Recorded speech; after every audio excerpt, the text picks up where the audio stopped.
राधे राधे, हरे कृष्णा। मैं हूं आपके साथ प्रियंका तिवारी। मेरे चैनल में आप सभी का बहुत बहुत स्वागत है।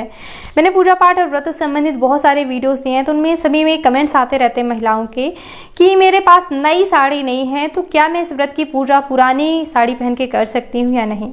तो इसी संबंध में आज के इस वीडियो में हम बात करने वाले हैं कि व्रतों में, पूजा पाठ इत्यादि में हमें किस प्रकार के वस्त्र पहनना चाहिए।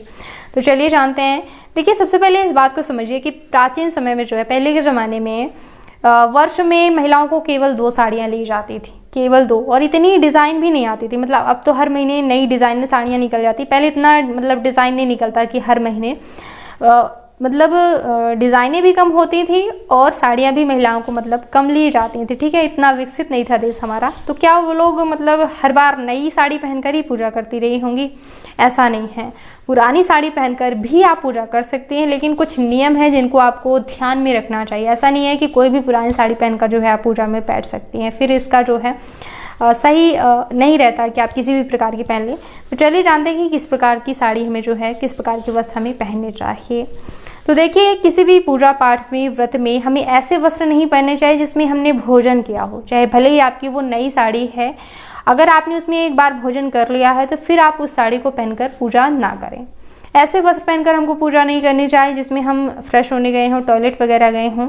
भले ही नई साड़ी है, अगर आप एक बार भी फ्रेश होने चले गए हैं उस नई साड़ी को पहन के, तो दोबारा आप उसको पहनकर पूजा नहीं कर सकते। ठीक है, इस प्रकार से अगर आपने पति पत्नी ने संबंध बनाया जिन वस्त्रों को पहनकर, भले ही वो नया ही हो, तो दोबारा उस वस्त्र को पहनकर आप जो है पूजा पाठ नहीं कर सकते।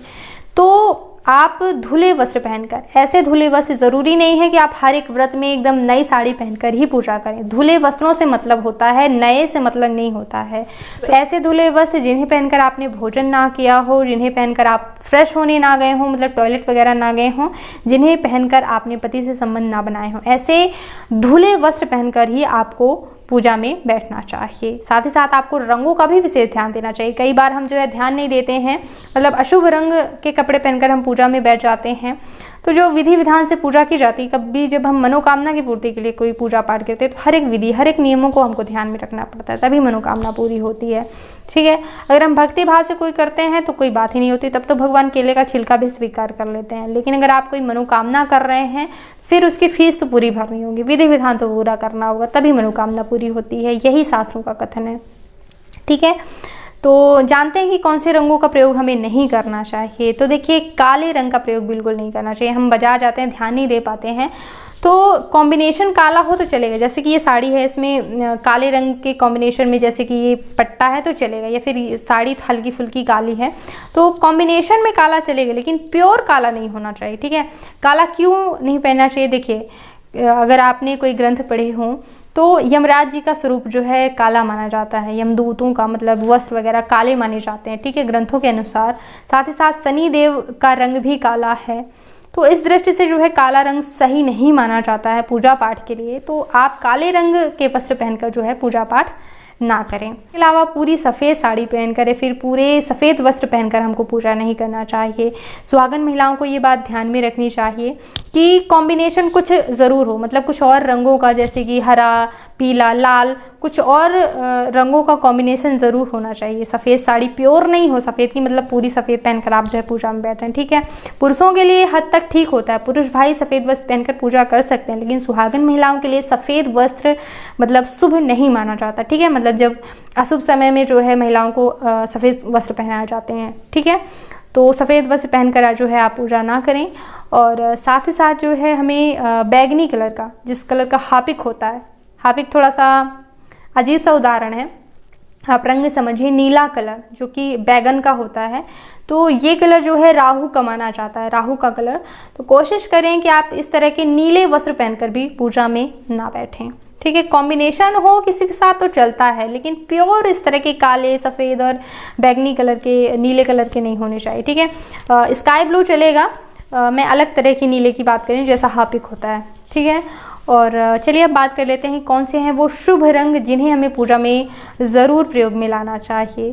तो लाल, और पीला। लाल और पीला पूजा में बैठने के लिए बहुत ही शुभ रंग माने जाते हैं, पीला स्पेशली और लाल।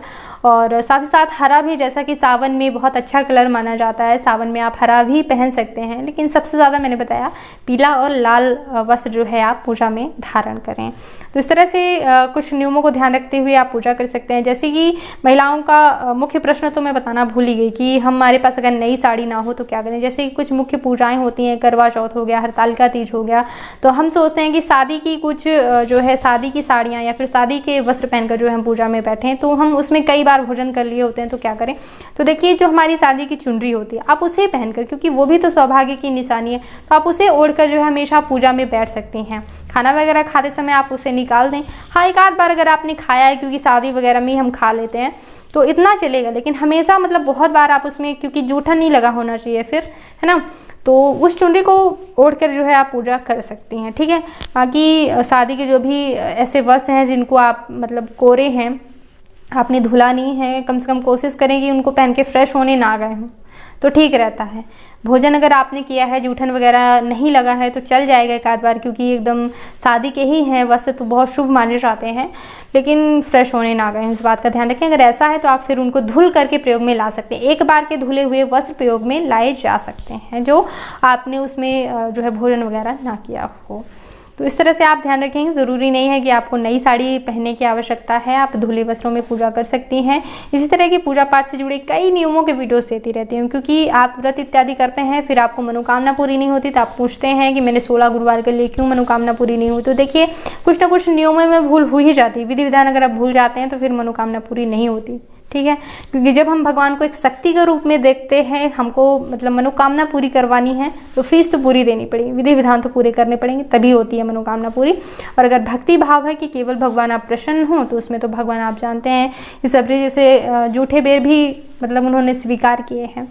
तो आइएगा एक बार और बहुत महत्वपूर्ण वीडियोस देखिएगा।